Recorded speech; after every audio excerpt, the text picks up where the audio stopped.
kita kena selamatkan negara kita. Kita tidak mau lantik orang-orang yang punya rekod yang buruk, yang akan menyebabkan negara puncak-kacir. Orang tidak akan yakin dengan ekonomi kita kalau pemimpinnya tu toke ambil komisen yang besar. Saudara, kita kena selamatkan negara kita untuk seperti mana bapak-bapak, ibu-ibu kita dulu di Kelab Sultan Sulaiman merencanakan masa depan bangsa dan negara mereka. Saudara, politik mesti politik Malaysia baru. Kedudukan orang Melayu terjamin dan terbela. Kedudukan Islam dimartabatkan.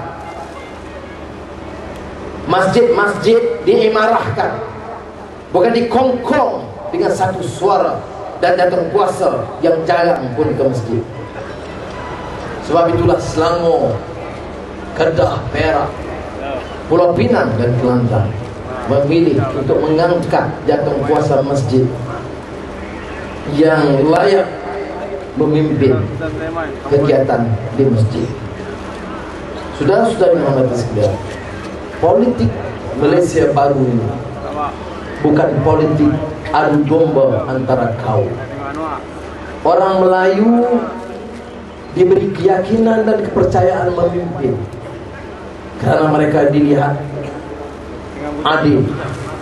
Mereka mesti berjuang membela nasib orang Melayu, tapi mereka pertahankan hak rakan-rakan dan keluarga mereka, orang Cina, India, Iban dan Kazakh. Saya nak rayu kepada kawan-kawan saya dan keluarga saya orang Melayu supaya menerima kenyataan baru bahawa ketuanan Malaysia ini harus ketuanan rakyat, ketuanan rakyat, ketuanan rakyat, ketuanan rakyat, ketuanan rakyat, ketuanan rakyat, ketuanan rakyat.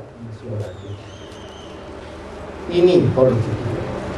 Ada sedikit sebanyak pergeseran kecil, kita guling cara keluarga. Ada masalah Cina bimbang, kita panggil, kita rangkul. Orang Cina mesti tahu masalah orang Melayu. Bila saya lepas pilihan raya, peniaga-peniaga besar Cina datang berjumpa saya, kepala syarikat besar, wang bilion-bilion.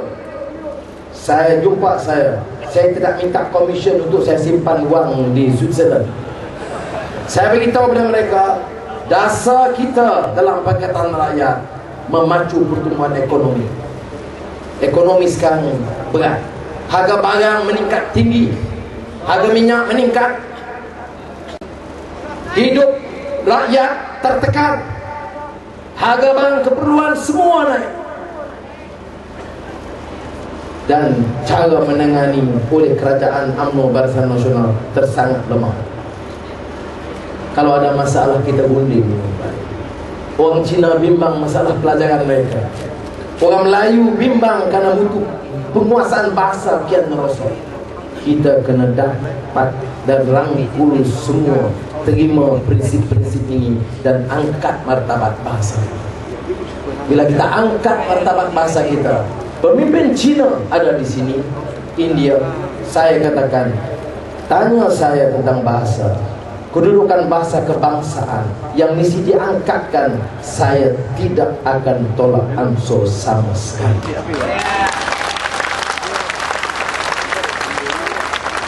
Saya tidak mau khianati seperti mana berlaku sekarang.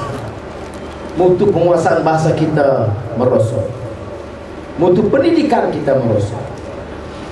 Bila ini diterima oleh Melayu, Cina dan India, kita boleh perhatikan kedudukan sekolah Cina dan sekolah Tamil, supaya jangan mereka merasa sekolah-sekolah ini juga terpinggir dan terkorban.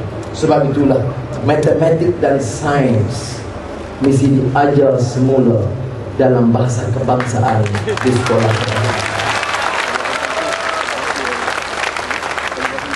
Ini tidak bermakna kita anggap bahasa Inggeris tidak penting. Program meningkat untuk penguasaan bahasa Inggris juga harus ditambah, seperti mana program meningkat untuk penguasaan bahasa Cina di sekolah Cina dan Tamil di sekolah Tamil, dengan syarat semua sekolah ini menumpukan perhatian, mengangkat martabat bahasa kebangsaan sebagai bahasa rasmi negara. Ini dasar kita, ini dasar Pakatan Rakyat negara ini. Ekonomi saya dah sebut, kita menang hari ini, hari minyak turun besok. Kita tak menang penuh 8 Mac, maka 9 Mac tak turun minyak. Bagi tempoh kita sedikit. Kalau tidak Mei, Jun. Kalau tidak Jun, Julai. Kalau tidak Julai, Ogos. Tapi yang penting, menang kita hari ini, esok harga minyak tetap turun.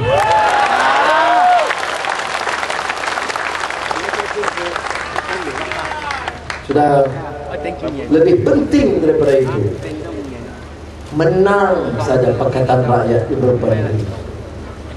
Saya ke Hong Kong menemui pelabur-pelabur Cina.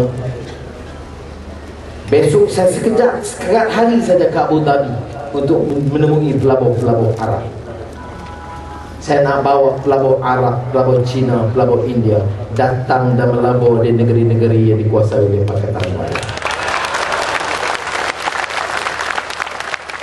Dan saya beritahu kepada mereka, saudara, kita lebih efisien, kos lebih rendah.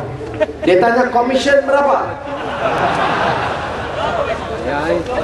Saya kata yang ada hanya Royal Commission untuk membersihkan badan kehakiman dan penipuan.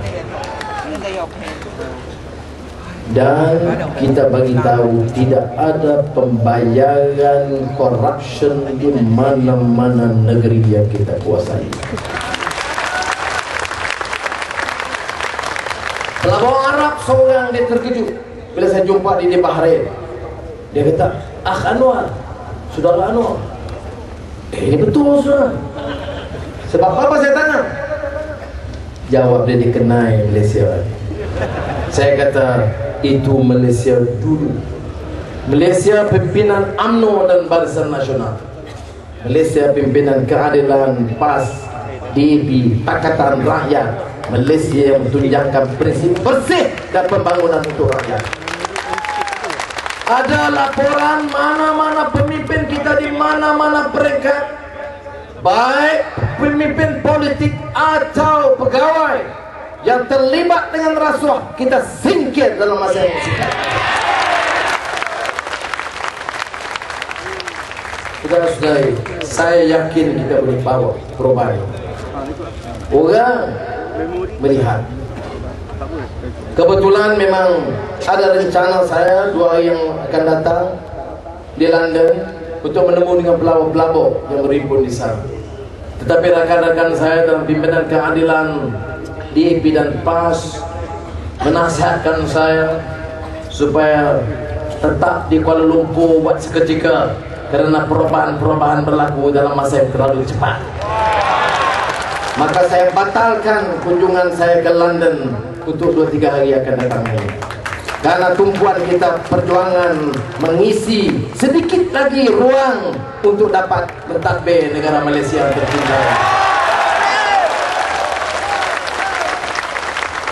Sudah, dalam memperkasa budaya parti, kita harus tahap tingkatkan supaya kadar jenayah jauh dapat berkurang, supaya dapat kita pastikan cara mengendali melaksanakan undang-undang yang adil. Kita memang ada masalah, termasuk tenaga kerja asing, tenaga kerja tanpa izin. Tetapi kita mesti kendali sebagai negara yang beradab. Jangan kita tangkap, rotankan mereka. Mereka manusia. Jangan kita pukul mereka. Jangan kita rompak harta mereka. Dan jangan kita masukkan mereka dalam penjara dan merotan mereka. Ini undang-undang yang dibawa oleh kerajaan UMNO dan Barisan Nasional. Kita menang, kita tangani masalah ini cara sopan, kita runding dengan negara jiran, bawa balik dengan cara baik. Kita tidak akan merompak harta mereka dan merotan mereka.